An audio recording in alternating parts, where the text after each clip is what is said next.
शक्ति group of colleges के इस ऑनलाइन प्लेटफॉर्म में आपका स्वागत है। मैं निशा ओझा बीए प्रथम वर्ष की समाजशास्त्र की क्लास में। आज का हमारा मुख्य शीर्षक है सामाजिक समूह। आज हम सामाजिक समूह के बारे में जानेंगे कि सामाजिक समूह क्या है।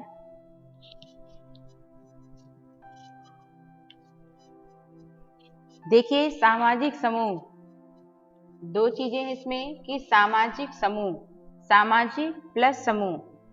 सामाजिक समूह में हम अधिकतर अगर देखा जाए तो सामाजिक समूह जो बना यानी समाज में जो विभिन्न प्रकार के समूह होते हैं, जैसे आप कह सकते हैं कि वो किसी भी तरीके के हो सकते हैं, ठीक है। और इसमें विशेष तौर पे हम क्या करते हैं, एज के अकॉर्डिंग भी हम इनमें समूह जो होते हैं उनको हम बांट सकते हैं एज के अकॉर्डिंग। जैसे छोटे बच्चों का अलग होता है, प्रौढ़ावस्था का समूह अलग होता है, वृद्धावस्था का समूह अलग होता है। तो ऐसे जो होते हैं, ऐसे समाज में बहुत विभिन्न प्रकार के समूह बनते हैं। तो उन्हीं समूह को आधार मानकर या फिर कभी कभी हम देखते हैं कि जो हमारे समूह में जो हमारे पड़ोस के जो लोग होते हैं, पड़ोसी होते हैं, मोहल्ले के लोग होते हैं, या फिर जो हमारे परिवार के सदस्य होते हैं, उनका भी हम क्या करते हैं, उनका भी एक समूह बनता है। उसी समूह को हम क्या कहते हैं, सामाजिक समूह मानते हैं, क्योंकि ये सारे समूह जो हैं वह समाज में ही होते हैं, समाज से अलग नहीं होते हैं। और ऐसे समूहों में अधिकतर देखा जाता है कि स्त्री और जो पुरुष होते हैं, स्त्री पुरुष जो होते हैं, ये अधिकतर देखा जाता है कि समूह में इनकी जो समूह बना होता है उसमें स्त्री पुरुष अधिकतम पाए जाते हैं, उन्हीं से यह समूह बनता है। जैसे परिवार में भी क्या होता है, कुछ स्त्री होते हैं तो कुछ पुरुष भी होते हैं। इसीलिए कहा गया कि जो सामाजिक समूह है इसमें स्त्री और पुरुष जो हैं उनकी सदस्यता अनिवार्य होती है, ठीक है। और भी देखते हैं, मान लीजिए कि हम अगर आयु के अकॉर्डिंग 4 अवस्थाओं के आधार पे अगर हम बांट लेते हैं तो हम सामाजिक समूह को व्यावसायिक तौर पे भी देख सकते हैं। आज आप जानते होंगे कि आज की जनरेशन में पहले महिलाएं व्यापार या फिर किसी प्रकार के व्यावसायिक कार्य नहीं करती थी, लेकिन आज उन्हें स्वतंत्रता मिलने की ही वजह से आज क्या है, समाज में जो महिलाएं हैं वह भी, महिलाओं का भी एक समूह बन चुका है। व्यावसायिक तौर पे आप देख सकते हैं कि उनका भी क्या है, एक तरह से समूह बन चुका है। वह समूह में क्या करती हैं, विभिन्न प्रकार के व्यावसायिक कार्य करती हैं। जैसे और कार्य करने के साथ साथ वो विभिन्न पदों पे भी रहती हैं। जैसे आप कह सकते हैं कि कभी कभी कोई महिला कलाकार भी हो सकती है, कोई पुरुष भी हो सकता है, क्लर्क महिला भी हो सकती है, पुरुष भी हो सकता है, ठीक है। अधिकारी एक पुरुष भी हो सकता है तो एक स्त्री भी हो सकती है। तो ऐसे श्रेणियों में अधिकतर देखा जाता है कि समाज में जो विभिन्न समूह होते हैं वह इन दोनों के ही आधार पर क्या किया जाता है, समूहों को निर्धारित किया जाता है, ठीक है। चलेंगे जानेंगे सामाजिक समूह का अर्थ क्या होता है। सामाजिक समूह का अर्थ हम जानेंगे कि किसी विशेष व्यक्ति, ठीक है ना, जब हम क्या करते हैं, कुछ व्यक्ति किसी विशेष आधार पे जब अपने समान दूसरे व्यक्ति, यानी कि अगर कोई व्यक्ति है वह क्या करता है, किसी मुख्य आधार को मानकर किसी अन्य व्यक्ति के साथ क्या करता है, जब संपर्क में आता है या फिर अन्य व्यक्तियों के संपर्क में आता है, ठीक, और उनके प्रति क्या होता है, जागरूक होते हैं। जागरूक का मतलब होता है संबंध या फिर संपर्क, ठीक है ना। संबंध को भी हम बता सकते हैं, संपर्क को भी कह सकते हैं, ठीक है ना। जब उनके प्रति व्यक्ति क्या होता है, जागरूक होता है, तब ऐसे व्यक्तियों को हम क्या कहते हैं, तब ऐसे व्यक्ति अस्थाई और अस्थाई दो प्रकार के संगठन बनाते हैं, और ऐसे ही संगठन को हम क्या कहते हैं, सामाजिक समूह कहते हैं, ठीक है। आगे जानेंगे सामाजिक समूह की परिभाषा। सामाजिक समूह की परिभाषा जानेंगे कि सामाजिक समूह की परिभाषा क्या बताई गई है।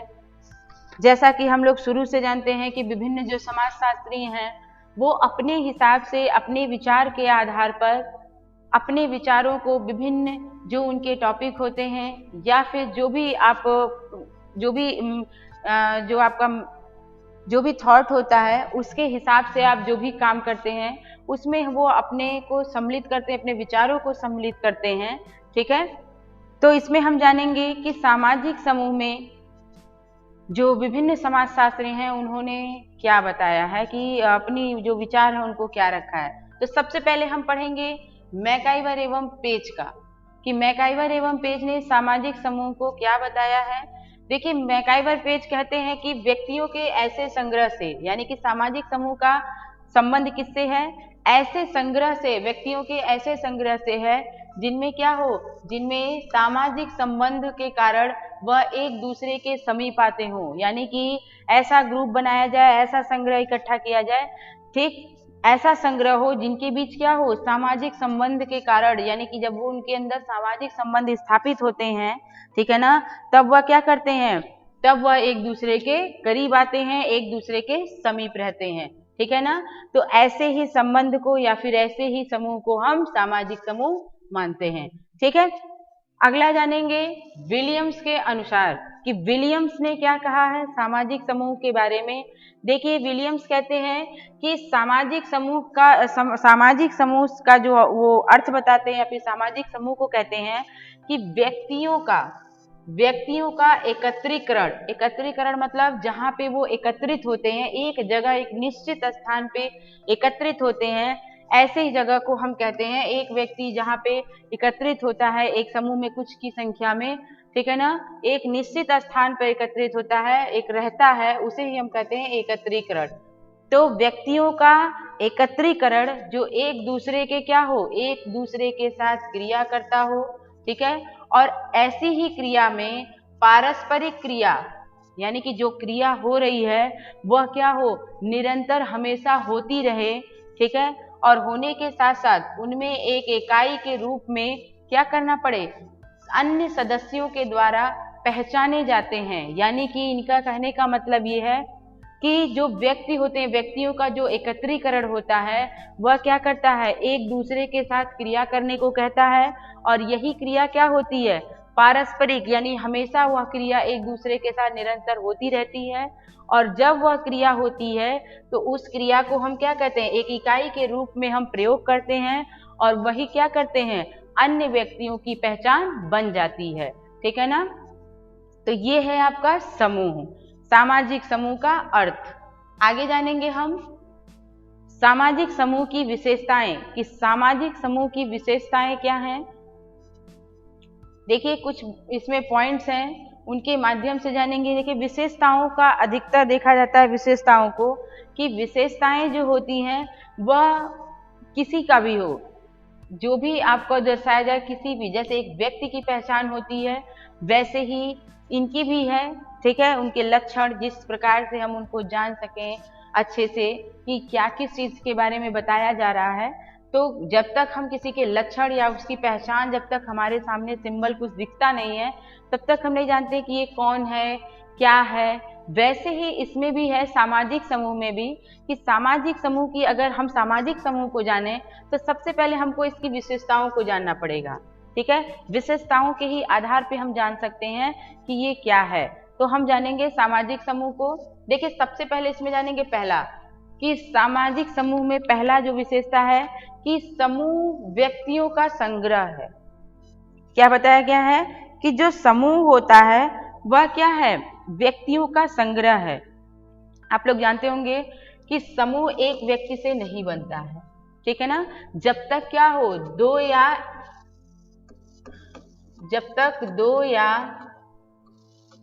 दो से अधिक, ठीक है ना, जब तक दो या दो से अधिक व्यक्ति क्या होते हैं, जब तक दो या दो से अधिक व्यक्ति एक निश्चित स्थान पर जब तक नहीं होते हैं, एक ग्रुप में नहीं रहते हैं, तब तक हम क्या कर सकते हैं, उसे समूह नहीं कह सकते हैं।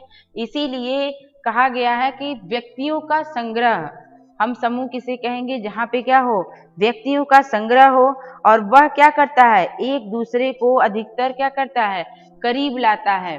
ठीक है ना, जब हम एक दूसरे को समझेंगे या फिर उसमें हम क्या करते हैं, जब हम कब संग्रह बनाएंगे, जब तक हम इसमें मूर्त संगठन नहीं रखेंगे। मूर्त संगठन का मतलब ये हो गया, मूर्त मतलब होता है हर चीज प्रत्यक्ष, ठीक है ना। जब तक हम इनमें क्या करेंगे, हर चीज सत्य नहीं रखेंगे, ठीक, यथार्थ चीजों को अगर हम उनके सामने प्रेजेंट करें, व्यक्तियों के सामने, तो वह क्या होता है, आसानी से वह संगठन बन सकता है और वही संगठन क्या होता है, एक समूह का निर्माण कर सकता है, ठीक है ना। तो इसीलिए इसमें कहा गया है कि ये व्यक्तियों का जो संग्रह है ये किनके आधारों पे होता है, यह क्या होता है, यह व्यक्तियों के बीच भौतिक समूहिकता के कारण क्या होता है, एक दूसरे के करीब रहते हैं और यह क्या होते हैं, एक दूसरे से जब इनमें संबंध बन जाता है, संगठन बन जाता है, मूर्त संगठन, तब ये क्या होते हैं, हमेशा के लिए एक साथ रहते हैं, ठीक है ना। इनमें जो संगठन होता है वो कभी नहीं टूटता है, ठीक है। अगला है निश्चित संरचना। निश्चित संरचना, निश्चित संरचना का मतलब बिना किसी संरचना के, ठीक है ना, बिना किसी संरचना के क्या हो सकता है, हम किसी भी समिति का या फिर किसी भी संगठन का या फिर किसी भी समूह को हम नहीं बता सकते हैं, क्योंकि इसमें जो व्यक्ति होता है वह किसी न किसी रूप में, ठीक है ना, किसी न किसी रूप में अपनी परिस्थिति और भूमिका को, किसको,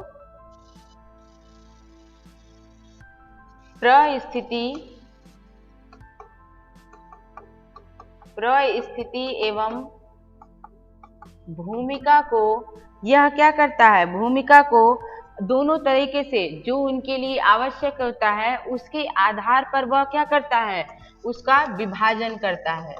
क्या करता है, विभाजन करता है और उसी विभाजन के आधार पे क्या करता है, व्यक्ति एक दूसरे के साथ जुड़ा रहता है, ठीक है। जैसे कि आप देख सकते हैं कि अगर आप एक शिक्षक हैं, ठीक है, तो जैसे होता है ना कि अगर कोई शिक्षक है, अगर स्टूडेंट को अगर उनको शिक्षा देनी हो तो वो क्या करते हैं, वह एक निश्चित स्थान को निर्धारित करते हैं, ठीक, और वहां पे क्या होता है, जैसे शिक्षक एक छात्र को अगर पढ़ाता है तो वह क्या करता है, छात्र को पढ़ाता है तो क्लासरूम में जैसे उसके पढ़ने के साथ साथ जैसे बच्चे वहां पे इकट्ठा होना शुरू कर देते हैं, एकत्रित एक संग्रह बना लेते हैं, ठीक है, उनकी चीजों को पढ़ने के लिए शिक्षक जब छात्रों को पढ़ाता है क्लासरूम में, तो देखिए वहां पे अधिकतर देखा जाता है कि एक समूह बन जाता है, ठीक है ना, और वह क्या होता है, निश्चित होता है, उसमें किसी भी प्रकार की अनिश्चितता नहीं पाई जाती है, ठीक है। आगे जानेंगे कार्यों का विभाजन। कार्यों का विभाजन दिया है कि जो सामाजिक समूह होता है इसकी एक मुख्य विशेषता ये भी है सामाजिक समूह की कि ये क्या करते हैं, ये जो सामाजिक समूह के जो जितने भी सदस्य होते हैं वो अधिकतर पारस्परिक, वह पारस्परिक यानी उन दोनों में जो पारस्परिकता पाई जाती है, उनके जो पारस्परिक जो संबंध होते हैं वह आपस में क्या होते हैं, वो बंधे होते हैं। क्या होते हैं, बंधे होते हैं। उन्हीं बंधने की वजह से ही क्या करते हैं, बंधने के ही कारण वह विभिन्न प्रकार के जिस तरह के भी कार्य अगर उस सदस्यों को दिया जाता है तो वह उन्हें पूर्ण रूप से करने का प्रयास करते हैं, ठीक है। सभी जितने भी सदस्य होते हैं उस समूह में वह क्या करते हैं, जिस तरह के भी कार्य हों, विभिन्न प्रकार के जो कार्य होते हैं उन कार्यों को छोटे छोटे खंडों में या फिर पृथक अलग अलग तरह के रूपों में क्या करते हैं, उनको बांट के उस कार्य को एक संगठन बनाकर उस काम को पूरा करते हैं, ठीक है ना। ये है इनकी विशेषताएं, किसकी, सामाजिक समूह की। अगला जानेंगे हितों की समानता। समूह की बात आती है वो भी सामाजिक समूह की, तो जाहिर सी बात है कि जब हम समाज की बात करेंगे तो समाज कभी भी किसी के बुरे के बारे में नहीं सोचेगा, हमेशा उसके अच्छाई के बारे में सोचता है। तो यहाँ पे जब सामाजिक समूह को देखा जाए तो यहाँ पे क्या है, हित दिया है, यानी कि दूसरे जो समाज में अन्य व्यक्ति हैं, एक व्यक्ति दूसरे व्यक्ति के प्रति क्या करे, हमेशा उसके बारे में अच्छा सोचे और हमेशा उसमें किसी भी प्रकार का कोई भिन्नता ना करे, हमेशा उसके अंदर एक समानता दिखे, यानी उसके लिए एक व्यक्ति दूसरे व्यक्ति के प्रति क्या करे, हमेशा उसके हित के बारे में सोचे, हमेशा उसके अच्छे के बारे में सोचे। यह होता है क्या, सामाजिक समूह की विशेषता, कि वह हमेशा क्या करता है, हितों के बारे में सोचता है, हम की भावना रखता है, किसी भी प्रकार का द्वेष नहीं रखता है, ठीक है। अगला दिया है निश्चित आकार। कहने का मतलब ये है कि सामाजिक समूह में एक निश्चित आकार होता है, बिना किसी आकार के वह किसी कार्य को नहीं करता है।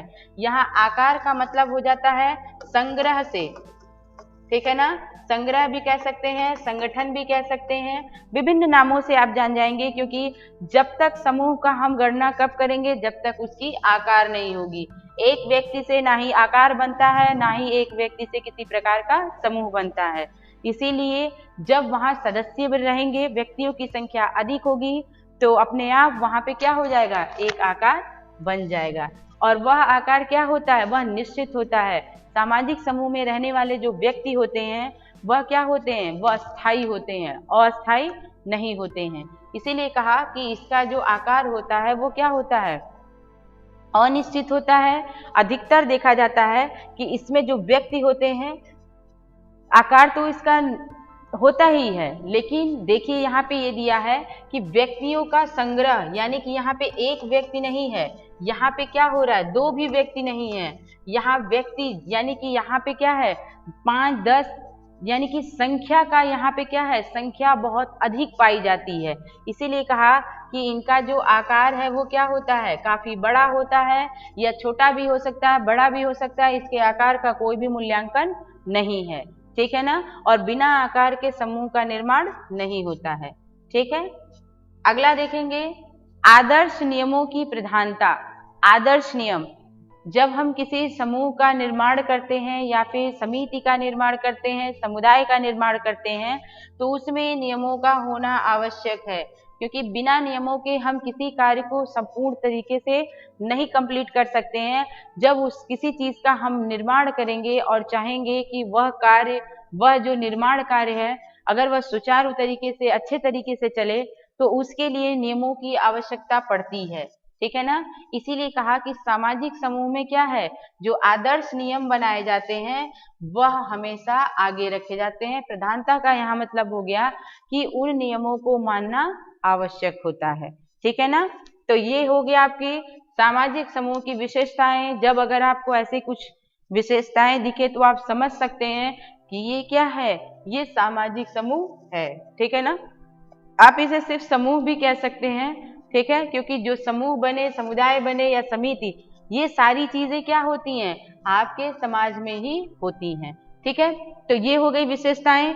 अब चलते हैं, जितनी भी चीजें हम लोगों ने पढ़ी है, चाहे वो अर्थ हो, परिभाषा हो या विशेषता हो, पढ़ने का तात्पर्य तब होता है जब हम इसके बारे में महत्वपूर्ण, यानी कि देखिए परीक्षाओं में अधिकतर बच्चे परेशान हो जाते हैं कि हम किस प्रकार से प्रश्न को करें। टॉपिक तो हम लोग पढ़ लेते हैं कि कैसे पढ़ना है, ठीक है, लेकिन अधिकतर कंफ्यूजन हो जाता है कि प्रश्न एग्जाम में कैसे आएगा। और अधिकतर देखा जाता है कि बच्चे कंफ्यूज हो जाते हैं, सही तरीके से प्रश्न को पढ़ नहीं पाते हैं, ठीक है।